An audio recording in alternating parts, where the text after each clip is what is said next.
O Evangelho segundo o Espiritismo de Allan Kardec, nota explicativa. Hoje creem e sua fé é inabalável, porque assentada na evidência e na demonstração, e porque satisfaz a razão. Tal é a fé dos espíritas, e a prova de sua força é que se esforçam por se tornarem melhores, domarem suas inclinações más e porem em prática as máximas do Cristo, olhando todos os homens como irmãos, sem acepção de raças, de castas, nem de seitas, perdoando aos seus inimigos, retribuindo o mal com o bem, a exemplo do divino modelo. Kardec, Allan, Revista Espírita de 1868, primeira edição, Rio de Janeiro, FEB 2005, página 28, janeiro de 1868. A investigação rigorosamente racional e científica de fatos que revelavam a comunicação dos homens com os espíritos, realizada por Allan Kardec, resultou na estruturação da doutrina espírita, sistematizada sob os aspectos científico, filosófico e religioso.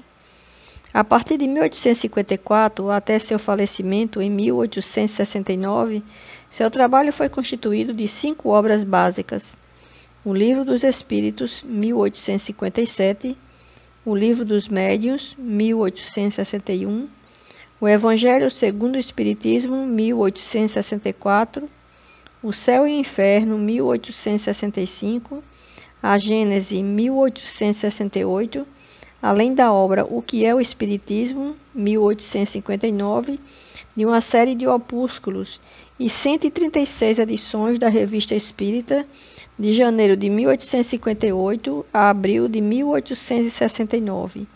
Após sua morte, foi editado o livro Obras Póstumas, em 1890.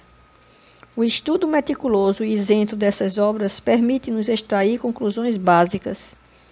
Todos os seres humanos são espíritos imortais, criados por Deus em igualdade de condições, sujeitos às mesmas leis naturais de progresso que levam todos gradativamente à perfeição. B. O progresso ocorre através de sucessivas experiências em inúmeras reencarnações, vivenciando necessariamente todos os segmentos sociais, única forma de o espírito acumular o aprendizado necessário ao seu desenvolvimento. No período entre as reencarnações, o espírito permanece no mundo espiritual, podendo comunicar-se com os homens. D. O progresso obedece às leis morais ensinadas e vivenciadas por Jesus, nosso guia e modelo, referência para todos os homens que desejam desenvolver-se de forma consciente e voluntária.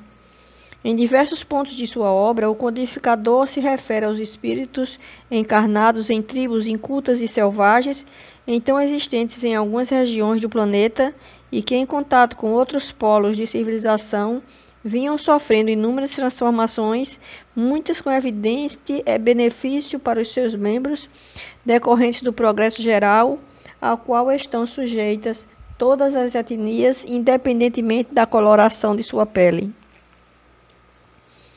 Na época de Allan Kardec, as ideias frenológicas de Gall e as da fisiognomia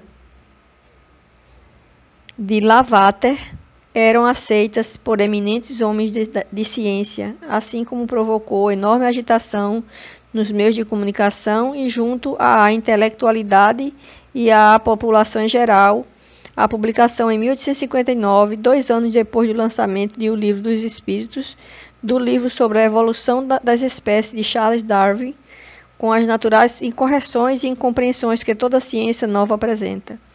Ademais, a crença de que os traços da fisionomia revelam o caráter da pessoa é muito antiga, pretendendo-se haver aparentes relações entre o físico e o aspecto moral. O codificador não concordava com diversos aspectos apresentados por essas assim chamadas ciências. Desse modo, procurou avaliar as conclusões desses eminentes pesquisadores à luz da revelação dos espíritos, trazendo ao debate o elemento espiritual como fator decisivo no equacionamento das questões da diversidade e desigualdade humanas. Allan Kardec encontrou nos princípios da doutrina espírita explicações que apontam para leis sábias e supremas, razão pela qual afirmou que o espiritismo permite resolver os milhares de problemas históricos, arqueológicos, antropológicos, teológicos, psicológicos, morais, sociais, etc. Revista Espírita de 1862, página 401. De fato, as leis universais do amor, da caridade, da imortalidade da alma, da reencarnação, da evolução, constituem novos parâmetros para a compreensão do desenvolvimento dos grupos humanos nas diversas regiões do orbe. Esta compreensão das leis divinas permite a Allan Kardec afirmar que, o corpo deriva do corpo, mas o espírito não procede do espírito. Entre os descendentes das raças apenas há consanguinidade. O Livro dos Espíritos, item 207, página 176. O Espiritismo, restituindo ao espírito seu verdadeiro papel na criação, constatando a superioridade da inteligência sobre a matéria, faz com que desapareçam naturalmente todas as distinções estabelecidas entre os homens, conforme as vantagens corporais e mundanas, sobre as quais só o orgulho fundou as castas e os estúpidos preconceitos de cor. Revista Espírita, 1861, página 432. Os privilégios de raças têm sua origem na abstração que os homens geralmente fazem do princípio espiritual para considerar apenas o ser material exterior, da força ou da fraqueza constitucional de uns, de uma diferença de cor em outros, do nascimento na opulência ou na miséria, da filiação consanguínea nobre ou plebeia, concluíram por uma superioridade ou uma inferioridade natural. Foi sobre este dado que estabeleceram suas leis sociais e os privilégios de raças.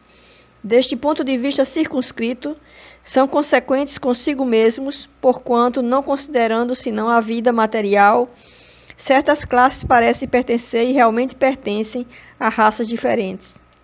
Mas, se tomasse o ponto de vista do ser espiritual, do ser essencial e progressivo, numa palavra, do espírito, pré-existente e sobrevivente a tudo, cujo corpo não passa de um invólucro temporário, variando como a roupa de forma e de cor, se além disso do estudo dos seres espirituais ressalta a prova de que esses seres são de natureza e de origem idênticas, que seu destino é o mesmo, que todos partem do mesmo ponto e tendem para o mesmo objetivo, que a vida corporal não passa de um incidente, uma das fases da vida do espírito, necessária ao seu adiantamento intelectual e moral, que em vista desse avanço o espírito pode sucessivamente revestir envoltórios diversos, nascer em posições diferentes, chega-se à consequência capital da igualdade de natureza e, a partir daí, a igualdade dos direitos sociais de todas as criaturas humanas e a abolição dos privilégios de raças.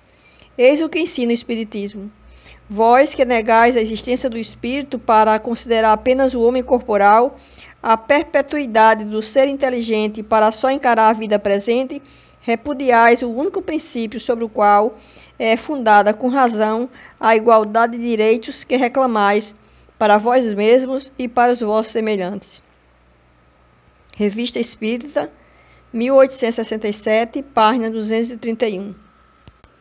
Com a reencarnação, desaparecem os preconceitos de raças e de castas, pois o mesmo espírito pode tornar nascer rico ou pobre, capitalista ou proletário, chefe ou subordinado, livre ou escravo, homem ou mulher.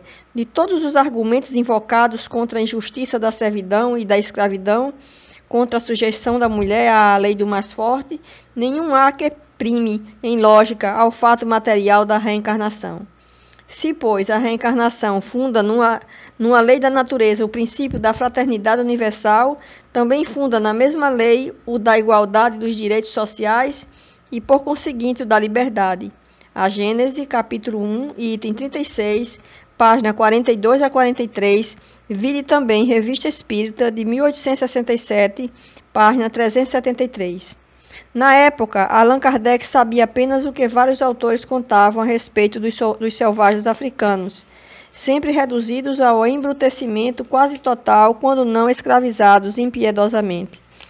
É baseado nesses informes científicos da época que o codificador repete, com outras palavras, o que os pesquisadores europeus descreviam quando de volta das viagens que faziam à África Negra. Todavia, é peremptório ao abordar a questão do preconceito racial. Nós trabalhamos para dar a fé aos que em nada creem, para espalhar uma crença que os torna melhores uns para os outros, que lhes ensina a perdoar os inimigos, a se olharem como irmãos, sem distinção de raça, casta, seita, cor, opinião política ou religiosa. Numa palavra, uma crença que faz nascer o verdadeiro sentimento de caridade, de fraternidade e deveres sociais. Allan Kardec, Revista Espírita de 1863, primeira edição, Rio de Janeiro, FEB, dos 2005, janeiro de 1863. O homem de bem é bom, humano e benevolente para com todos, sem distinção de raças, nem de crenças, porque em todos os homens vê irmãos seus. O Evangelho segundo o Espiritismo, capítulo 17, item 3, página 348. É importante compreender também que os textos publicados por Allan Kardec na Revista Espírita tinham por finalidade submeter à avaliação geral as comunicações recebidas dos espíritos, bem como aferir a correspondência desses ensinos com teorias e sistemas de pensamento vigentes à época. Em nota ao capítulo 11, item 43 do livro A Gênese, o codificador explica essa metodologia. Abre aspas. Quando na Revista Espírita de janeiro de 1862 publicamos um artigo sobre a interpretação da doutrina dos anjos decaídos, apresentamos essa teoria como simples hipótese, sem outra autoridade afora, a de uma opinião pessoal controversível, porque nos faltavam então elementos bastantes para uma afirmação peremptória. Expusemos-la a título de ensaio, tendo em vista provocar o exame da questão, decidido, porém, a abandoná-la ou modificá-la, se fosse preciso. Recentemente, essa teoria já passou pela prova do controle universal. Não só foi bem aceita pela maioria dos espíritas, como a mais racional e a mais concorde com a soberana justiça de Deus, mas também foi confirmada pela generalidade das instruções que os espíritos deram sobre o assunto. O mesmo se verificou com a que concerne à origem da raça adâmica. A Gênese, capítulo 11, item 43, nota página 292. Por fim, urge reconhecer que o escopo principal da doutrina espírita reside no aperfeiçoamento moral do ser humano, motivo pelo qual as indagações e perquisições científicas e ou filosóficas ocupam posição secundária, conquanto importantes, haja visto seu caráter provisório decorrente do progresso e do aperfeiçoamento geral. Nesse sentido, é justa a advertência do codificador, abre aspas. É verdade que esta e outras questões se afastam do ponto de vista moral, que é a meta essencial do Espiritismo. Eis porque seria um equívoco fazê-las objeto de preocupações constantes. Sabemos, aliás, no que respeita ao princípio das coisas, que os espíritos, por não saberem tudo, só dizem o que sabem ou o que pensam saber. Mas como há pessoas que poderiam tirar da divergência desses sistemas uma indução contra a unidade do Espiritismo, precisamente porque são formuladas pelos espíritos, é útil poder comparar as razões pró e contra no interesse da própria doutrina e apoiar no assentimento da maioria o julgamento que se pode fazer do valor de certas comunicações. Revista Espírita, 1862, página 38. Feitas essas considerações, é lícito concluir que na doutrina espírita vigora o mais absoluto respeito à diversidade humana, cabendo ao espírita o dever de cooperar para o progresso da humanidade, exercendo a caridade no seu sentido mais abrangente, benevolência para com todos, indulgência para as imperfeições dos outros e perdão das ofensas, tal como entendia Jesus, nosso guia e modelo, sem preconceito de nenhuma espécie de cor, etnia, sexo, crença ou condição econômica, social ou moral.